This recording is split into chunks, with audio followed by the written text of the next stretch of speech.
નમસ્કાર, આપ જોઈ રહ્યા છો મંતવ્ય ન્યૂઝ ગુજરાત એટ 7 સાથે હું છું આપની સાથે નંદની। દિવસભરના મહત્વના સમાચારો પર નજર કરીશું। રાજ્યમાં એક સાથે 3 સિસ્ટમ સક્રિય છે છતાં પણ વરસાદનું જોર ઘટતા ખેડૂતોની ચિંતા વધી ગઈ છે। તો શું છે સમગ્ર સ્થિતિ, જોઈએ અહેવાલમાં। રાજ્યમાં વરસાદનું જોર ઘટતા ખેડૂતોમાં ચિંતાનો માહોલ જોવા મળી રહ્યો છે। હવામાન વિભાગની આગાહી અનુસાર આગામી 30 ઓગસ્ટ સુધી ભારે વરસાદની શક્યતા નહીવત છે। જો કે સાયક્લોનિક સર્ક્યુલેશન, લો પ્રેશર અને મોન્સૂન ટ્રફ સક્રિય હોતા દક્ષિણ ગુજરાતના કેટલાક વિસ્તારોમાં હળવાથી મધ્યમ વરસાદ વરસી શકે છે। આ ઉપરાંત સૌરાષ્ટ્રના અનેક વિસ્તારોમાં પણ વરસાદી ઝાપટા પડવાની સંભાવના વ્યક્ત કરવામાં આવી। રાજ્યમાં અત્યાર સુધીમાં સરેરાશ 27 ઇંચ વરસાદ નોંધાયો છે, જે સિઝનના કુલ વરસાદના આશરે 75% જેટલો થાય છે। સમગ્ર રાજ્યમાં સામાન્ય કરતાં સરેરાશ 4% વરસાદની ઘટ જોવા મળી રહી છે। ખાસ કરીને ઓગસ્ટ મહિનામાં સરેરાશ 4 ઇંચ વરસાદ પણ નોંધાયો નથી। ઘટ સૌથી વધુ સૌરાષ્ટ્ર અને કચ્છના વિસ્તારોમાં વર્તાઈ રહી છે, જ્યાં સામાન્ય કરતાં 26% ઓછો વરસાદ નોંધાયો છે। અન્ય વિસ્તારોમાં સ્થિતિ પ્રમાણમાં સારી હોવા છતાં સૌરાષ્ટ્ર કચ્છના ખેડૂતો પોતાના પાકને લઈને ચિંતિત બન્યા છે। જો કે એક સાથે 3 સિસ્ટમો હોવા છતાં આગામી દિવસોમાં વરસાદનું જોર ઘટેલું જ રહેશે। જો આગામી દિવસોમાં વરસાદ ખેંચાશે તો ખરીફ પાકને નુકસાન થવાની ભીતિ સેવાઈ રહી છે। વરસાદની અસમાન સ્થિતિ હોતા ખેડૂતો ફરી એકવાર મુશ્કેલીમાં મુકાયા છે। બ્યુરો રિપોર્ટ, મંતવ્ય ન્યૂઝ। અરવલ્લીના મેઘરજમાં વરસાદ ખેંચાતા ધરતીપુત્રો ચિંતામાં છે। તો શું છે સમગ્ર અહેવાલ, આવો જોઈએ। અરવલ્લી જિલ્લાના મેઘરજ તાલુકામાં ચાલુ વર્ષે ઓછો અને અનિયમિત વરસાદ પડતા ખેડૂતો મુશ્કેલીમાં મુકાઈ ગયા છે। વરસાદની ખેંચના કારણે ખરીફ સિઝનના મુખ્ય પાકો જેવા કે મકાઈ, સોયાબીન, કપાસ અને મગફળીના પાકને વ્યાપક નુકસાન થયું છે। ખેડૂતોનું કહેવું છે કે તળાવો અને જળાશયોમાં અત્યારે માત્ર 25% જેટલો જ પાણીનો જથ્થો છે। પાણીની આ તીવ્ર અછતને લીધે આગામી શિયાળુ વાવેતર નિષ્ફળ જવાની ભીતિ છે। પાણીના અભાવે માત્ર ખેતી જ નહીં પરંતુ પશુપાલન ઉદ્યોગ પર પણ મોટો ફટકો પડી રહ્યો છે। પશુઓ માટે લીલા ઘાસચારાની ગંભીર અછત ઊભી થઈ છે, જેના કારણે માલધારીઓ અને ખેડૂતો ચિંતાતુર બન્યા છે। ત્યારે આ વર્ષે 386 mm વરસાદ નોંધાયો છે અત્યાર સુધીનું, અને પાછળના સમયમાં વરસાદ થાય એવી સંભાવના છે। ત્યારે ખેડૂતોના ખેતી અને પશુપાલન ઉપર માઠી અસર થાય એવી છે। ખાસ કરીને મગફળી, મકાઈ અને ડાંગર જેવા પાકોને મોટા પાયે નુકસાન થવાની શક્યતા છે। સાથે પશુપાલન માટે ઘાસચારાની પણ ઊભી થાય એવી પરિસ્થિતિ આજે આવીને ઊભી છે। ત્યારે અમે સરકારશ્રીને વિનંતી કરવા માંગીએ છીએ કે મેઘરજ તાલુકાને દુષ્કાળગ્રસ્ત જાહેર કરીને રાહત પેકેજ આપવામાં આવે। આ કપરી પરિસ્થિતિને ધ્યાનમાં રાખી ખેડૂત એકતા મંચ દ્વારા મેઘરજ તાલુકાને દુષ્કાળગ્રસ્ત જાહેર કરવાની માંગ સાથે મામલતદારને આવેદનપત્ર આપવામાં આવ્યું। આ આવેદનપત્રમાં ખેડૂતોએ પાક નુકસાનીના વળતર પેટે તાત્કાલિક સહાય અને વિશેષ રાહત પેકેજ મંજૂર કરવાની રજૂઆત કરી। આ ઉપરાંત પશુપાલકોની આજીવિકા બચાવવા માટે રાહત દરે ઘાસચારો પૂરો પાડવાની માંગ પણ કરવામાં આવી છે। ખેડૂતો પરનું આર્થિક ભારણ ઓછું કરવા માટે ખેતીવાડીના વીજ બિલ અને કૃષિ ધિરાણ લોન પર વ્યાજ માફી અને રાહત આપવાની ઉગ્ર અપીલ કરવામાં આવી। જો સરકાર દ્વારા વહેલી તકે યોગ્ય પગલાં લેવામાં નહીં આવે તો ખેડૂતોની સ્થિતિ વધુ દયનીય બનશે તેવી ચિંતા પણ વ્યક્ત કરવામાં આવી। બ્યુરો રિપોર્ટ, મંતવ્ય ન્યૂઝ। ડુંગળી અને ખાંડના ભાવમાં વધારો થતા સામાન્ય લોકોના બજેટ પર અસર પડી રહી છે। તો શું છે સમગ્ર અહેવાલ, આવો જોઈએ। બજારમાં ડુંગળી અને ખાંડના ભાવમાં ધરખમ વધારો થતા સામાન્ય ગ્રાહકોની મુશ્કેલીઓમાં ભારે વધારો થયો છે। ચાલુ સિઝનમાં આવકમાં મોટો ઘટાડો નોંધાતા હોલસેલ અને રિટેલ માર્કેટમાં ડુંગળીની તીવ્ર અછત ઊભી થઈ છે। આ અછતના પગલે ડુંગળીના ભાવ આસમાને પહોંચી ગયા છે। હાલ રિટેલ માર્કેટમાં ડુંગળી પ્રતિ કિલો ₹70 થી 80ના ભાવે વેચાઈ રહી છે, જેના કારણે ગરીબ અને મધ્યમ વર્ગના રસોડામાંથી ડુંગળી ગાયબ થવા લાગી છે। ડુંગળી જેવી સામાન્ય ચીજવસ્તુઓના ભાવ વધતા ગરીબ અને મધ્યમ વર્ગનું બજેટ સંપૂર્ણપણે ખોરવાઈ ગયું છે। જ્યારે બીજી તરફ ખાંડના ભાવમાં પણ નોંધપાત્ર વધારો ઝીકાયો છે। ખાંડ મોંઘી થવાના કારણે બજારમાં મીઠાઈઓ અને અન્ય ખાદ્ય પદાર્થોના ભાવમાં પણ ઉછાળો આવ્યો છે। તહેવારોની સિઝન નજીક હોય ત્યારે મીઠાઈઓ મોંઘી થતા સામાન્ય લોકોનો સ્વાદ બગડ્યો છે। ડુંગળી અને ખાંડ જેવી જરૂરિયાત ચીજવસ્તુઓના ભાવ એક સાથે વધતા ગૃહિણીઓનું બજેટ સંપૂર્ણપણે ખોરવાઈ ગયું છે। ગૃહિણીઓનું કહેવું છે કે ડુંગળી અને ખાંડ મોંઘા થતા દૈનિક ખર્ચને પહોંચી વળવું હાલ મુશ્કેલ બન્યું છે। એક તરફ આવક મર્યાદિત છે અને બીજી તરફ મોંઘવારીના આ ડબલ ડોઝ ગ્રાહકોની કમર તોડી રહી છે। આ મામલે બજારના વેપારીઓનું કહેવું છે કે જ્યાં સુધી નવી આવક શરૂ નહીં થાય ત્યાં સુધી ભાવમાં રાહત મળવાની શક્યતા નહીં વધશે. સામાન્ય લોકો હવે સરકાર આ બાબતે તાત્કાલિક પગલાં ભરીને કિંમતો પર અંકુશ લાવે તેવી માંગ કરી રહ્યા છે. બ્યુરો રિપોર્ટ, મંતવ્ય ન્યૂઝ. ગુજરાતમાંથી પસાર થતા નેશનલ હાઈવે પર માર્ગ અકસ્માતોની ગંભીર સ્થિતિ સામે આવી છે. સમગ્ર વિગતો જોઈએ અહેવાલમાં. વર્ષ 2021માં 3406 અકસ્માત, 2077 લોકોના મોત થયા. તો 2022માં 3536 અકસ્માત, 2109ના મોત. 2023માં 3607 અકસ્માત, 2233 લોકોના મોત.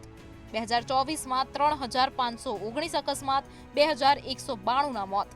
2025માં 3944 અકસ્માત, 2380 લોકોના મોત. કેન્દ્રના માર્ગ પરિવહન અને રાજમાર્ગ મંત્રાલયના સત્તાવાર આંકડા મુજબ વર્ષ 2021 થી 2025 દરમિયાન કુલ 18,012 અકસ્માત થયા હતા અને તેમાં 10,991 લોકોના મોત નીપજ્યા હતા. એટલે કે દર વર્ષે સરેરાશ 3,602 અકસ્માત અને 2,198 મૃત્યુ નોંધાયા હતા. ટૂંકમાં કહીએ તો દરરોજ સરેરાશ લગભગ 10 અકસ્માત અને 6 લોકોના મોત થયા હતા. નેશનલ હાઈવે અકસ્માતના કારણે રોજ લોહિયાળ બની રહ્યા છે અને નિર્દોષ લોકોના જીવ જઈ રહ્યા છે, જે ગંભીર ચિંતાનો વિષય બન્યો છે. વારંવાર અકસ્માત થતા સ્થળોને બ્લેક સ્પોટ તરીકે ઓળખી ત્યાં રોડ ડિઝાઇનમાં સુધારા, સાઇનેજ, રોડ માર્કિંગ અને અન્ય સલામતીના ઉપાયો કરવા અત્યંત જરૂરી બન્યા છે. હાઈવેની ડિઝાઇન, બાંધકામ અને કામગીરીના તબક્કે રોડ સેફટી ઓડિટ કરીને ખામીઓ દૂર કરવી તેમજ એડવાન્સ ટ્રાફિક મેનેજમેન્ટ સિસ્ટમ દ્વારા ટ્રાફિક અને અકસ્માતો પર વધુ બારીકાઈથી નજર રાખવાની જરૂરિયાત ઊભી થઈ છે. જ્યાં હાઈવે ઓછીતા પદયાત્રાઓ માટે જોખમ વધારે હોય ત્યાં વાહન અંડરપાસ, ફ્લાયઓવર અને અંડર ઓવરબ્રિજની વ્યવસ્થા કરવી. હાઈવે પર યોગ્ય signage, road marking, divider boundary પર સુરક્ષા વ્યવસ્થા અને લાઇટિંગની જાળવણી જરૂરી છે. આ સાથે મોડલ સેફ રોડ અને મોડલ સેફ કન્સ્ટ્રક્શન ઝોનની વ્યવસ્થા પણ આવશ્યક છે. બ્યુરો રિપોર્ટ, મંતવ્ય ન્યૂઝ. અમદાવાદના ચિલોડામાં ભૂતિયા ડિમોલેશનને લઈને વિવાદ વધુ ઉગ્ર બની રહ્યો છે. તો શું છે સમગ્ર અહેવાલ, આવો જોઈએ. અમદાવાદના ચિલોડા વિસ્તારમાં મનપાના નામે થયેલા ભૂતિયા ડિમોલિશન મામલે વિવાદ વધુ વકર્યો છે. કોંગ્રેસ નેતા નીરવ બક્ષીએ સમગ્ર ઘટનાને ગંભીર ગણાવી જવાબદારો સામે પોલીસ ફરિયાદ નોંધાવવાની માંગ કરી છે. તેમજ તેમણે મ્યુનિસિપલ કમિશનરને બાઉન્સર કંપની સામે કડક કાર્યવાહી અને મનપાની બદનામી બદલ માનહાનિનો દાવો કરવા ઉગ્ર રજૂઆત કરી છે. એટલી ખરાબ ઘટના અમદાવાદ શહેરની અંદર કાયદાનું છડેચોક ઉલ્લંઘન કરવામાં આવે. હું માનું છું અમદાવાદ મ્યુનિસિપલ કમિશનરશ્રીએ તાત્કાલિક હજી સુધી પણ તેના બાબતમાં આટલી ગંભીર ગુનાહિત બેદરકારીની સામે પણ એફઆઈઆર થઈ નથી.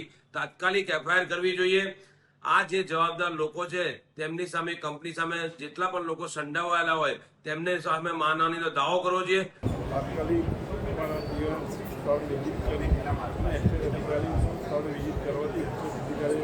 કીધેલું છે કે અમે કોર્પોરેશન દ્વારા કરવામાં નથી આવી.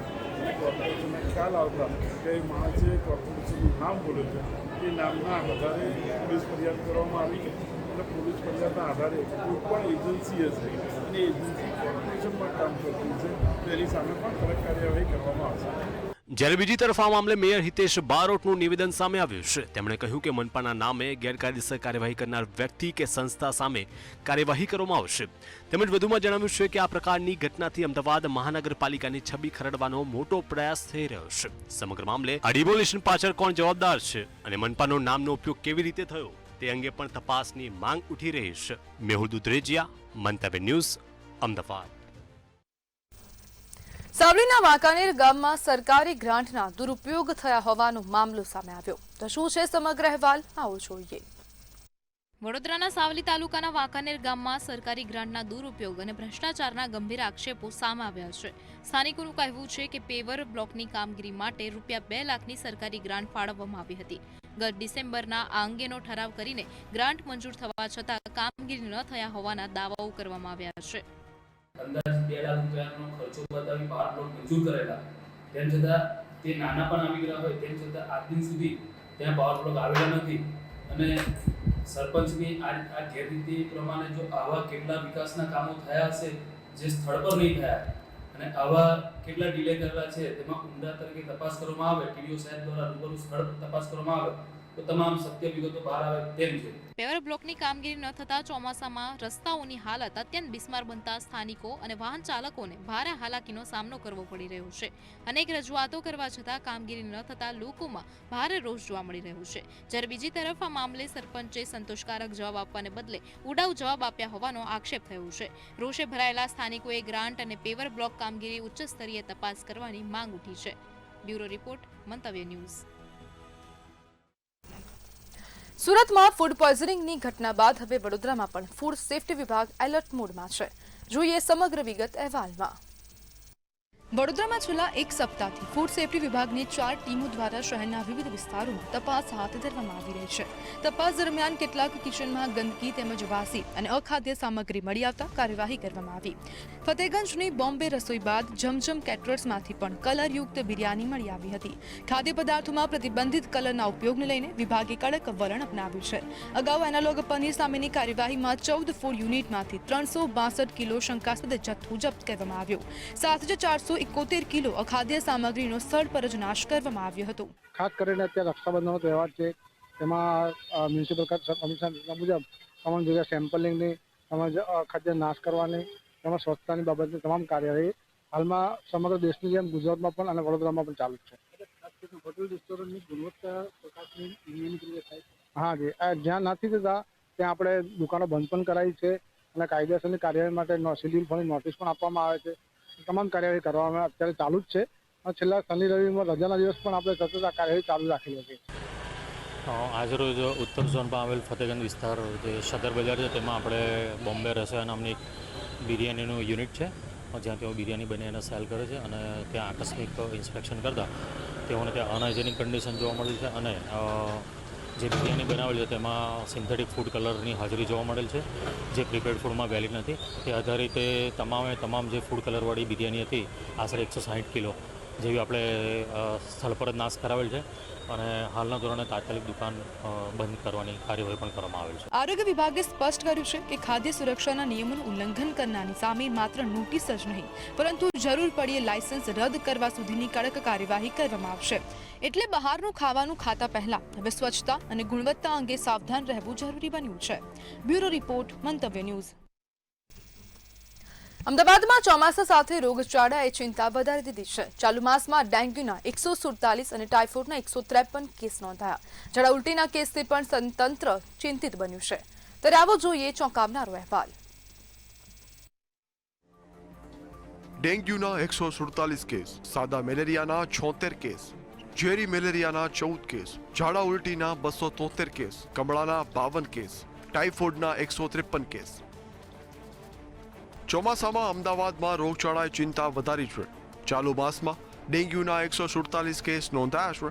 સાદા મેલેરિયાના 76 અને ઝેરી મેલેરિયાના 14 કેસ સામે આવ્યા છે. મચ્છરજન્ય રોગોના વધતા કેસોથી આરોગ્ય વિભાગ સતર્ક બન્યું છે. આંકડાકીય દ્રષ્ટિએ ચાલુ માસ દરમિયાનમાં ડેન્ગ્યુના 147 કેસીસ, સાદા મલેરિયાના 76 કેસીસ અને ઝેરી મલેરિયાના 14 કેસીસ, ચિકનગુનિયાના 3 કેસીસ રિપોર્ટ થયેલા છે. અમદાવાદ મ્યુનિસિપલ કોર્પોરેશન દ્વારા તમામ 91 જેટલા અર્બન હેલ્થ સેન્ટરમાં, 13 કોમ્યુનિટી હેલ્થ સેન્ટરમાં આ તમામ જગ્યાએ મલેરિયાનું, ચિકનગુનિયાનું, ડેન્ગ્યુનું નિદાન થાય તે પ્રકારની કામગીરી આવી રહી છે. આઈધર બ્લડ સેમ્પલ ઓર સિરમ સેમ્પલ કલેક્શન કરવાની કામગીરી કરવામાં આવી રહી છે. આ સાથે સાથે જેને ટેસ્ટ પોઝિટિવ આવે છે તે તમામને પણ દવાની સારવાર આપીને જરૂરી કાર્યવાહી કરવામાં આવી રહી છે. સાથે સાથે વોટરબોર્ન ડિસીઝ બાબતે એટલે કે પાણીજન્ય કેસીસ બાબતે ઝાડા ઉલટીના ચાલુ માસ દરમિયાન 273, જોન્ડિસના 52 કેસીસ, ટાઇફોઇડના 153 કેસીસ રિપોર્ટ થયેલા છે. હાલમાં પોલ્યુશનને લગતી જે કોઈ કમ્પ્લેન આવે તે જગ્યાએ જઈને પાણીના સેમ્પલ લેવાની કામગીરી, ક્લોરીન ટેસ્ટ કરવાની કામગીરી કરવામાં આવી રહી છે અને તાકીદના ધોરણે આ લીકેજ રિપેર થાય તે પ્રકારની એક કાર્યવાહી કરવામાં આવી રહી છે. પાણીજન્ય રોગોના કેસમાં પણ વધારો થયો છે. ઝાડા ઉલટીના 273, ટાઇફોઇડના 153 અને કમળાના 52 કેસ નોંધાયા છે. ચોમાસામાં પાણી ભરાવાથી મચ્છરોનું બ્રીડિંગ વધવાની શક્યતા છે. ત્યારે તંત્ર દ્વારા નાગરિકોને સ્વચ્છતા જાળવવા અને પાણીનો ભરાવો ન થવા દેવા અપીલ કરાઈ છે. મેહુલ દુધરેજા, મંતવ્ય ન્યૂઝ, અમદાવાદ. કચ્છના આદિપુરમાં નકલી દારૂની ફેક્ટરી ઝડપાઈ છે. તો શું છે સમગ્ર અહેવાલ, આવો જોઈએ. કચ્છના આદિપુરમાં નકલી દારૂ બનાવતી ફેક્ટરીનું પર્દાફાશ થયો છે. બાતમીના આધારે સાયબર ક્રાઇમની ટીમે સ્થળ પર દરોડા પાડી કાર્યવાહી હાથ ધરી હતી. કેમિકલમાં પાણી ભેળવી નકલી દારૂ તૈયાર કરવામાં આવતું હોવાનું સામે આવ્યું છે. પોલીસે સ્થળ પરથી કેમિકલ ભરેલા 600 લીટર જેટલા કેરબા જપ્ત કર્યા છે. આ ઉપરાંત નકલી દારૂ ઉપયોગમાં લેવાતી બોટલો અને સીલિંગ સામગ્રી સહિતનો મુદ્દામાલ કબજે કરવામાં આવ્યો છે. ઘટનાની ગંભીરતાને ધ્યાનમાં રાખી ફોરેન્સિક ટીમને પણ સ્થળ પર બોલાવવામાં આવી હતી. ફોરેન્સિક ટીમે દારૂ બનાવવા માટે વપરાતા કેમિકલ અને અન્ય પદાર્થોના સેમ્પલ લેબોરેટરીમાં તપાસ અર્થે મોકલ્યા છે. આ કેમિકલ કેટલું હાનિકારક છે અને તેનાથી માનવ શરીરને કેટલું નુકસાન થઈ શકે છે તે અંગે તપાસ ચાલી રહી છે. સમગ્ર મામલે પોલીસે ગુનો નોંધી આગળની કાયદેસરની કાર્યવાહી હાથ ધરી છે. આ નકલી દારૂનું નેટવર્ક ક્યાં સુધી ફેલાયેલું છે અને આ કૌભાંડમાં અન્ય કેટલા લોકો સંડોવાયેલા છે તે અંગે તપાસ હાથ ધરવામાં આવી રહી છે. રેહાન, મંતવ્ય ન્યૂઝ, કચ્છ. રાજ્યના ગૃહ વિભાગ દ્વારા સાબરકાંઠા જિલ્લાના ખેડબ્રહ્મા વિભાગની નાયબ પોલીસ અધિક્ષકની કચેરીનું આજ રોજ જિલ્લા પોલીસ વડાના હસ્તે લોકાર્પણ કરવામાં આવ્યું. વધુ વિગતો સાથે જોઈએ ખાસ અહેવાલ. ખેડબ્રહ્મા, પોશીના, વિજયનગર, ચીઠોડા અને ખેરોજ પોલીસ સ્ટેશનના કામો માટે ઈડર ડીવાયએસપી કચેરી સુધી ન જવું પડે તે માટે રાજ્ય સરકારના ગૃહ વિભાગ દ્વારા ખેડબ્રહ્મા ખાતે ડીવાયએસપી કચેરી શરૂ કરાતા સત્યનારાયણ ભગવાનની કથા યોજીને આજે જિલ્લા પોલીસ વડા ડોક્ટર પાર્થિવરાજસિંહ ગોહિલના હસ્તે લોકાર્પણ કરવામાં આવ્યું હતું. સદન ખાતે ખેડબ્રહ્મા એસડીપીઓની નવી કચેરીનું લોકાર્પણ કરવામાં આવેલ છે. ખેડબ્રહ્મા ડિવિઝન સરકારશ્રીના જે નવતર અભિગમ છે જેમાં દરેકે દરેક એસડીએમ દીઠ એક એસડીપીઓ હોવા જોઈએ તેને એ સ્કીમ મુજબ એસડીએમ ખેડબ્રહ્મા અને એસડીપીઓ ખેડબ્રહ્મા એ મુજબની 2 પોસ્ટ નવી ક્રિએટ થઈ હતી. તેમાં હાલ આપણા સાબરકાંઠા જિલ્લાના SC/ST ડીવાયએસપી કુલદીપ નાઈની નિમણૂક કરવામાં આવેલ છે. લોકાર્પણ દરમિયાન એસપીએ જણાવેલા ખેડબ્રહ્મા વિધાનસભાના 5 સમાવિષ્ટ પોલીસ સ્ટેશન ઉપર ડીવાયએસપી કચેરીનું સુપરવિઝન કરાશે અને ક્રાઇમને લગતા કેસોનું પણ અહીંથી જ સુપરવિઝન કરાશે. ત્યારબાદ નવા ડીવાયએસપી કુલદીપ નાઈને ખુરશી પર બિરાજમાન કરાયા હતા. બ્યુરો રિપોર્ટ, મંતવ્ય ન્યૂઝ. ભુજમાં એબીવીપી કચ્છ વિભાગે વિદ્યાર્થીઓની છેલ્લા 2 વર્ષથી અટકેલી સ્કોલરશીપ તાત્કાલિક રિલીઝ કરવાની માંગ સાથે કલેક્ટરને આવેદનપત્ર આપ્યું. એબીવીપીના જણાવ્યા મુજબ સ્ટેટસ પેન્ડિંગ અને ઇન્સ્ટિટ્યૂટ વેરિફિકેશન જેવા કારણોસર વિદ્યાર્થીઓ સ્કોલરશીપથી વંચિત છે. ગવર્મેન્ટ પોલિટેકનિક કોલેજમાં 150માંથી આશરે 90 વિદ્યાર્થીઓની સ્કોલરશીપ અટકી હોવાનું જણાવાયું છે. SC/ST, SEBC અને EWS સહિતના હજારો વિદ્યાર્થીઓ અસરગ્રસ્ત હોવાનો દાવો કરવામાં આવ્યો. કલેક્ટરના માધ્યમથી જે ગુજરાતભરમાંથી જે વિદ્યાર્થીઓની શાળા અને કોલેજોમાં સ્કોલરશિપ ગતરોજ 2 વર્ષથી સરકારની અલગ અલગ યોજનાઓમાં મળતી સ્કોલરશિપ એ કોઈ પણ કારણસર એ અલગ અલગ સ્ટેટસના કારણે કદાચ કોઈ વેરિફિકેશન પેન્ડિંગ, ઇન્સ્ટિટ્યુશન વેરિફિકેશન એવા અલગ અલગ કારણોસર જે વિદ્યાર્થીઓની સ્કોલરશિપ છે એ અટકાવી દેવામાં આવી છે. અને આ 2 વર્ષથી જે શાળા અને કોલેજોમાં ભણતા આર્થિક વર્ગના જે નબળા વિદ્યાર્થીઓ છે એને આ સ્કોલરશિપના કારણે અભ્યાસમાં ખૂબ તંગી ભોગવવી પડી રહી છે. એના માટે અખિલ ભારતીય વિદ્યાર્થી પરિષદ દ્વારા આજ ભુજ મધ્યે કલેક્ટર કચેરી ખાતે કલેક્ટરશ્રીને આવેદન આપી અને જે 2 વર્ષમાં જે કોઈ પણ વિદ્યાર્થીની સ્કોલરશિપ પેન્ડિંગ અથવા કોઈ પણ હિસાબે સરકારે અટકાવી રાખી છે એ વિદ્યાર્થીઓની સ્કોલરશિપ ઝડપી ધોરણે એ રિલીઝ કરવામાં આવે, જેનાથી વિદ્યાર્થીને એ આવતા અભ્યાસ દરમિયાન એને આ સ્કોલરશિપના કારણે એના અભ્યાસમાં કોઈ તકલીફ ન પડે. અમદાવાદના વટવામાં સગીરાની છેડતીના કેસમાં પોલીસે ગણતરીના કલાકોમાં આરોપીની ધરપકડ કરી. હાથીજણથી ઘરે પરત ફરતી સગીરાની રસ્તામાં છેડતી કરવામાં આવી હતી. પરિવારની ફરિયાદ બાદ વટવા પોલીસે તપાસ શરૂ કરી હતી. પોલીસે આસપાસના સીસીટીવી ફૂટેજ અને હ્યુમન ઇન્ટેલિજન્સની મદદથી આરોપી માનાભાઈ ભીખાભાઈ દેવીપૂજકને ઝડપી પાડ્યો હતો. પોલીસે આરોપી વિરુદ્ધ કાયદેસરની કાર્યવાહી હાથ ધરીને વધુ તપાસ શરૂ કરી છે.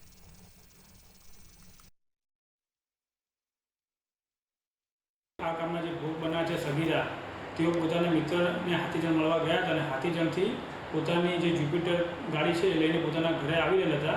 તે દરમિયાન આ જે જગ્યા બતાવી મેં માધવ સ્કૂલની પાસે બનેલ નવા રોડ પાસે આ કામના આરોપીએ આ સગીરાની છેડતી કરી અને ભાગી ગયેલ ત્યાંથી અને ત્યાંથી વટવા તરફ ભાગેલ. જે આધારે આ સગીરા એના માતા પિતા સાથે અત્યારે ફરિયાદ કરવા આવતા અત્યારે તાત્કાલિક એનો ગુનો નોંધી કાઢવામાં આવેલ અને વટવા પોલીસ સ્ટેશનની જુદી જુદી ટીમો બનાવી આ ગુનાની ટેપ હોય તેને ડિટેક્ટ કરવા માટે ટીમો કામે લાગી ગયેલ અને તપાસ કરતા સીસીટીવીના આધારે તે એક્ટિવાની પ્રથમ શોધ કરવામાં આવેલ અને બાદમાં આ સીસીટીવી તેમજ હ્યુમન ઇન્ટેલિજન્સના આધારે આરોપીની ઓળખ કરી તેને શોધી કાઢી ગણતરીની કલાકોમાં તેની ધરપકડ કરી આગળની કાયદેસરની કાર્યવાહી કરવામાં આવેલ. વસોના રામોલ ગામની સીમમાં એસએમસીની ટીમે ખુલ્લા ખેતરમાં ચાલતા જુગારધામ પર દરોડા પાડીને 11 શખ્સોને ઝડપી પાડ્યા। 3 પતિના જુગારમાંથી રોકડ સહિત કુલ રૂપિયા 2.86 લાખનો મુદ્દામાલ જપ્ત કરવામાં આવ્યો। ખેતર માલિક સહિત 4 મુખ્ય સાગરીતો અંધારાનો લાભ લઈને ફરાર થઈ ગયા। પોલીસે 8 મોબાઈલ, એક્ટિવા, ગાદલા અને પત્તાનો કેટ પણ કબજે કર્યો છે। ફરાર આરોપીઓની શોધખોળ શરૂ કરવામાં આવી।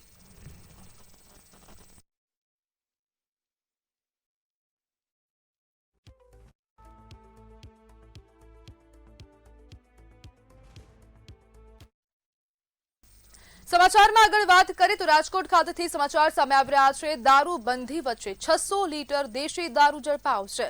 બીડી ચોકડી નજીકથી દારૂનો જથ્થો ઝડપી પાડવામાં આવ્યો। કારમાં દારૂની હેરાફેરી થતી હોવાનો પર્દાફાશ કરવામાં આવ્યો। નંબર પ્લેટ વીરાની કાળા કાચવાળી કાર મળી આવી। બિનવારસી હાલતમાં કાર મળી આવતા કાર્યવાહી કરાઈ। દારૂ અને અલ્ટો કાર પોલીસે કબજે કરી છે। કાર માલિક અમરદીપ ગોવાડિયાને ઝડપી પાડવા તપાસ શરૂ કરવામાં આવી। પીસીબીએ સમગ્ર મામલે તપાસ હાથ ધરી।